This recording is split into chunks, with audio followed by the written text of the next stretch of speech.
Okay, in this video we're going to wrap up with a few more things on this pivot table we've been building and formatting, and then we're going to move on to these two ad hoc tabs before we look at external connections. So let's go ahead and get started. I don't see my field list, so I'm going to right click and show field list. I don't need this RCCC up here, so I'm going to just click and drag it off. By the way, if you wanted to maneuver these things, you can just unselect it and then reselect it, and oh no, it messed up my formatting. So what you can do is just left click, select, and drag it in between there.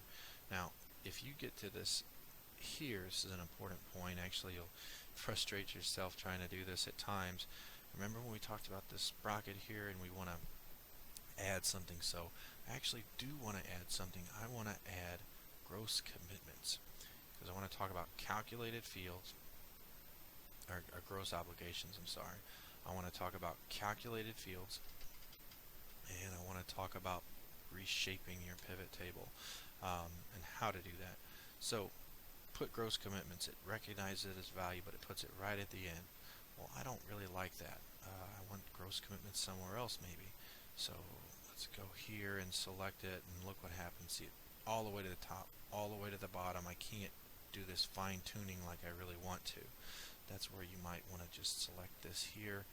Let's do it this way and pull it up right here, right after quarterly direct, and I like where that's at now, so I'm good to go. Sum of gross obligations, let me come in here and delete that because we just added a new one. Oh, remember that error we got. So what we need to do, if I like this naming convention, I can just put a space there, or in this case I'm just going to do, if I could spell, alright, gross obs. So that's unique, it likes it. So one thing that we look in our data and there's no percentages, and even if you get data with percentages, it's tricky to work with percentages. They're not numbers, it's not an average. So look, it blew out my formatting as well, so I can come back in here, right click, format cells, border, fill. Alright, just that easy. I'm right back to where I was. If I refresh, there we go. So where I'm getting to here are calculated fields. So we're talking about execution. So 80-20 rule, execution throughout the year, line item execution on your reporting for your status of funds. The percentage is not in the raw data. Even if it were, you'd want to make really sure that it would come through right on a pivot table. I wouldn't trust it. What we can do is do a calculated field. It's hidden in this field items and settings. So there are some other things in here that we may get into later, used fairly rarely. Even a calculated item, which is it's something I'm not going to touch on because it can be tricky, and we want to stick with some of the basics, some of the things that we know are going to work. So calculated field, it's going to allow me to perform a calculation based upon items I have either visibly or items that are in the data. You can see I have this whole list of things to do that I can select from. So calculated field, execution percentage, and now we just start typing a formula. Now it's not going to give you cool tips or anything, so we gotta know what we're trying to type in here first. So hopefully I can get this right the first time. So I'm going to double click there.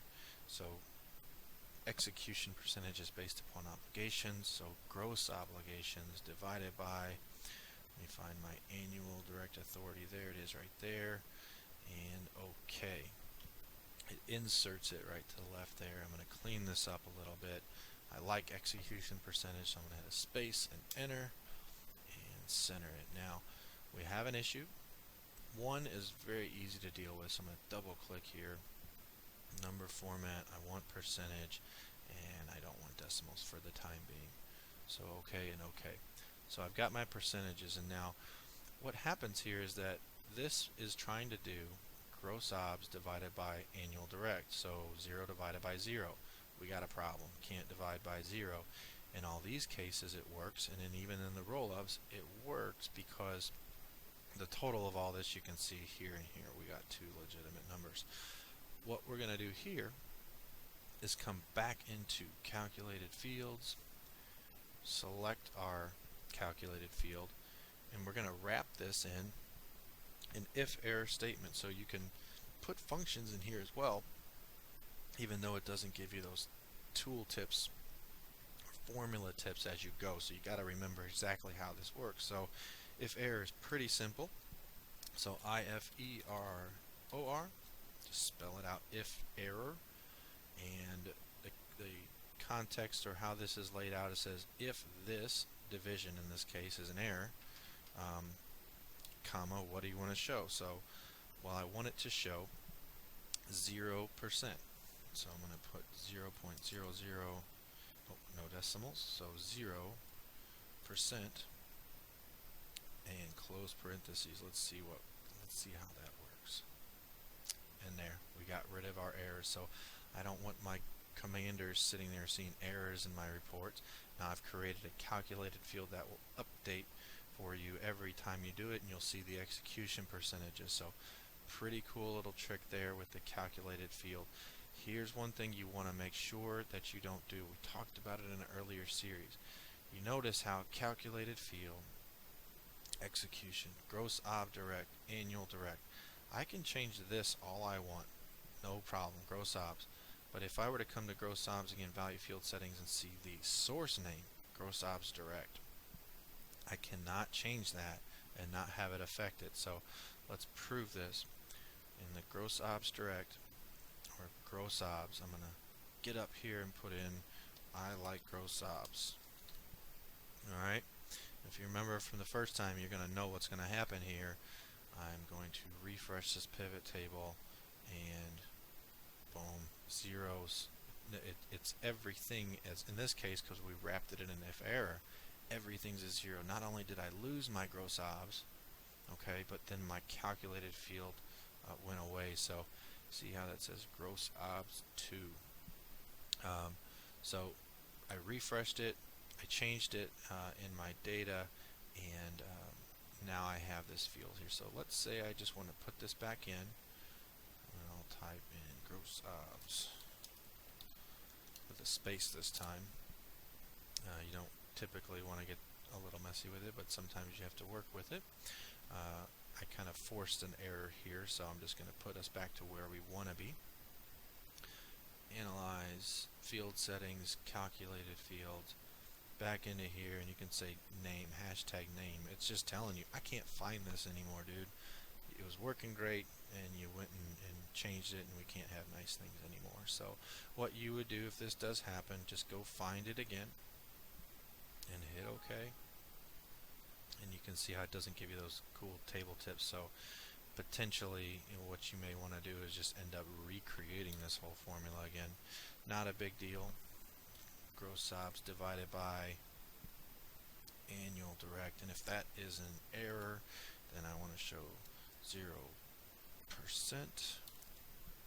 close parenthesis, and hit OK. And there, we're back to where we were before. So again, remember, if you're changing those data sources, or if you're pulling in queries, if you're changing your queries in CRIS, if you change the field setting to eq instead of eq all 5, that's the kind of stuff that could happen.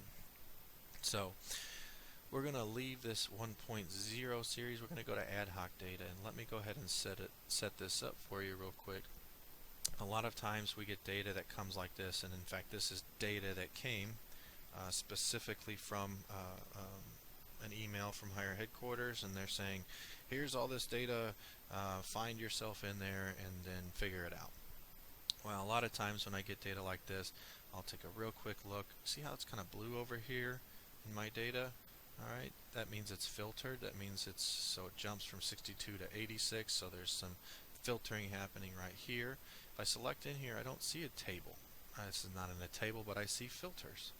Well, you can apply filters. If I go to data and just filter, and like this, now I've unfiltered, but it's not a data table. So I'm going to take that off, and I am going to hit Control T. Alright, now I've got my table, and I'm going to hit Alt NV, which is the same as doing Insert Pivot Table. New worksheet, so ad hoc, they just gave me all this data.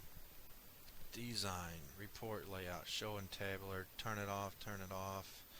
I want to put in there host base command, so now we're seeing everything that's in there. Let me go ahead and say base ran. I know what mine is, at least in terms of the SRAN, so I'm not doing this for any particular reason. As it turns out, in this particular one we weren't in there. So let me go ahead and pull the SRAN out. Let me put in the OAC O-band, get down to 41, and then now we're looking at the ANG, and now we're looking at whatever it is. And so fiscal year, however you want to do it, but that was an example of an ad hoc report. They give you this data here, get it unfiltered, get it into a table, throw it into a pivot table, and get to the point where we're seeing specific things about our data that we're needing to focus on. So that was just an example of an ad hoc thing. What do I do with pivot tables when I'm around looking at them? Very common, happens all the time, and instead of trying to filter this one and this one, but then you still have all this data, so I could still do that. Obviously I could go 41 O-band and see all this. I'm looking at everything. I'll print a piece of paper out with all this information, putting it into a quick pivot table, getting the roll-ups like you want, hitting the subtotal there. You're getting down to the information you want much more quickly. So I will delete that. You can't undo a deletion, as I know. Last thing, ad hoc pivot. So this is the same data in a pivot table. Sometimes they don't give you any data. They'll just give you a pivot table. So they'll kind of do what I just did and roll it up for you. So you're going, okay, that's great. Now let me go ahead and drill down a mine or whatever. So there's a few options. Let's say all the data pertain to you. What you could do in this case is make sure that the field setting was showing, because if they give a pivot table, it's typically going to have the data behind it. It's going to have that cache. So I could either find myself and double click to find the parts that pertain to me, or if it all pertain to me and I just want to work with the data, I want to see all the data, what you can do, take these filters out. All you need, so I'm not filtered on anything, I just have sum of obligations. All you need is a grand total line, or a total line for everything. So in this case, I have that. This is a pivot table. This has the entire cache behind it. So sometimes you'll see stuff like this and it's rolled up and it's like, where did that come from? Just get to the point where you have a grand total, or put grand total on there just to make sure. If you have it here, get down to that grand total area. There it is. I'm not filtered. Double click and that cache is going to come out, and all that data will come out for you in the form of a table. So now you can go and do whatever you need to do. So wanted to show you that in terms of a real life. Hey, you got an email with an attachment. It could come looking like it's just not in a table and just raw data filtered like this, where it may confuse you. Unfilter it, right? So you have everything. Or it could come in a pivot table and you want to get at the raw data. And so you'll find those grand total rows. Double click and drill down. So that's it for this video. Next we'll talk about workbook connections and pulling in external data. See you then.